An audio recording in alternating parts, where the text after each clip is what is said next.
Saudações, sejam bem-vindos.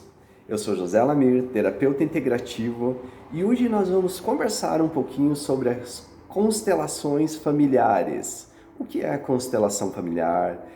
Como ela surgiu e do que ela trata?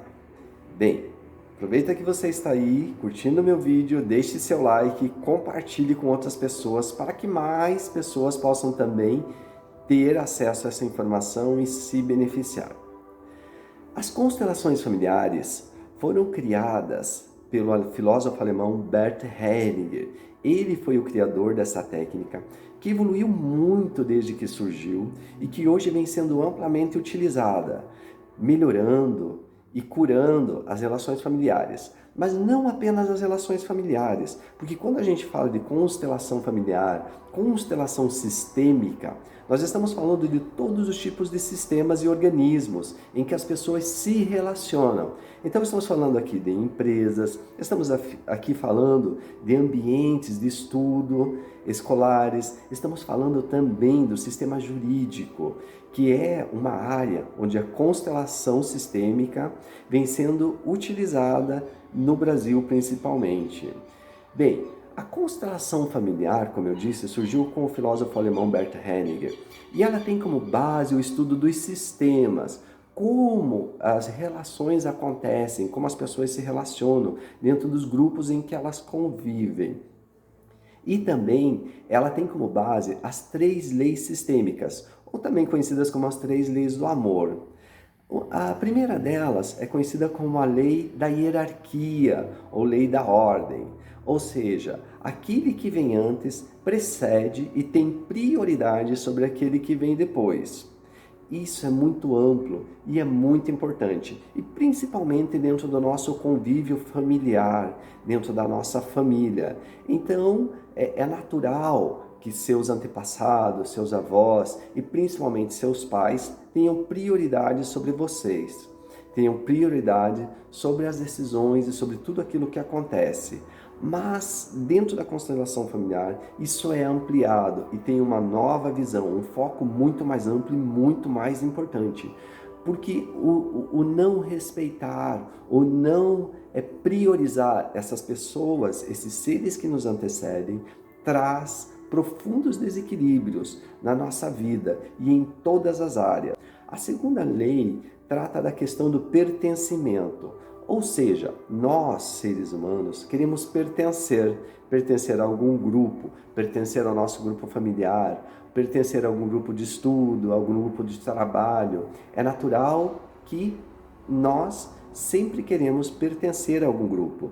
E o grupo deve naturalmente ser recíproco e acolher este ser, essa pessoa que busca o pertencimento. Um exemplo claro de onde isso às vezes é quebrado são nos grupos de trabalho. É comum ter aquele grupo de trabalho em que uma pessoa, um dos indivíduos foi excluído porque ele apresentou este ou aquele comportamento. Dentro da visão sistêmica, isso não é saudável, porque o que acontece? Por algum motivo maior, por informações que estão no campo sutil, essa pessoa, esse indivíduo, foi inserido nesse grupo. E o grupo deve acolhê-lo e tratá-lo, ou seja, equilibrar. Quando esse indivíduo é excluído do grupo, isso traz um desequilíbrio. Traz um desequilíbrio e naturalmente as coisas não vão mais acontecer como eram para acontecer. Dentro do aspecto familiar, olhando dentro do grupo familiar, pode acontecer de alguém, ou até mesmo o grupo inteiro, excluir um dos indivíduos, um dos elementos da família. E isso gera um profundo desequilíbrio, porque esse ser, essa pessoa que foi trazida para essa família, ela veio por razões maiores, ela está ali porque tem que estar. A constelação familiar leva em conta as informações que estão no campo morfológico, no campo sutil, numa área onde tem a consciência maior, ou seja, aquela consciência que nós chamamos de Deus, a consciência coletiva, e que une esta família ou estes grupos por um propósito maior. Então, todos que estão ali têm que estar ali, com suas perfeições e com suas imperfeições.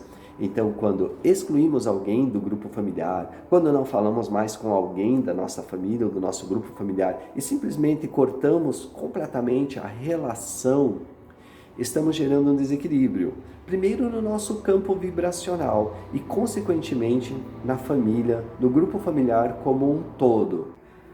A terceira lei é a lei do equilíbrio das trocas, a lei do dar e receber de forma recíproca e equilibrada. Essa lei, ela deve ser analisada com cuidado. O dar e receber dentro dos grupos sistêmicos, dentro dos sistemas familiares, deve ser olhado sobre um outro aspecto. É bem comum, dentro de alguns grupos familiares, aquele que se doa mais.